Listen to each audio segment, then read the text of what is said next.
നരിക്കോടെന്ന സ്ഥലത്ത് വലിയ മഹാൻ ജീവിച്ച് മരണപ്പെട്ടിട്ടുണ്ട്. ആ മഹാന്റെ പേരാണ് നരിക്കോടുപ്പാപ്പ നവറല്ലാഹു മർഖദ. മഹാനവരുകളും അങ്ങനെ തന്നെയാണ്. എപ്പോഴും റാത്തീബ് പതിവാക്കിയ മഹാനാണ്, ദിക്ർ പതിവാക്കിയ മഹാനാണ്. ആ നരിക്കോടുപ്പാപ്പ വഫാത്തായത് എങ്ങനെയാണെന്നറിയുമോ? പരിശുദ്ധ റമളാൻ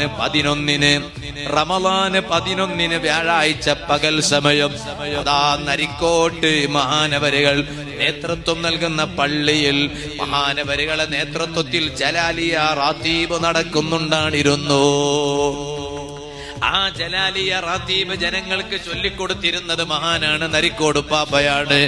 അങ്ങനെ മഹാനവരുകൾ കൂടെയുള്ളവർക്ക് ജലാലിയ റാത്തീബ് ചൊല്ലിക്കൊടുക്കുമ്പോൾ റമളാനിന് പള്ളിയിൽ റമളാൻ 11 വ്യാഴം ബഹുമാനപ്പെട്ട നരിക്കോടുപ്പാപ്പ ജലാലിയ റാത്തീബ് ജനങ്ങൾക്ക് ചൊല്ലി പറഞ്ഞു കൊടുത്തുകൊണ്ടിരിക്കുന്നതിന്റെ ഇടയിൽ അവിടുന്ന് വഫാത്താകുന്നു. റാത്തീബുകൾ എന്തിനാണ്? ഈമാൻ കിട്ടി മരിക്കാനാണ്. റാത്തീബുകൾ എന്തിനാണ്? സ്വർഗം കണ്ട് ചിരിച്ച് മരിക്കാനാണ്.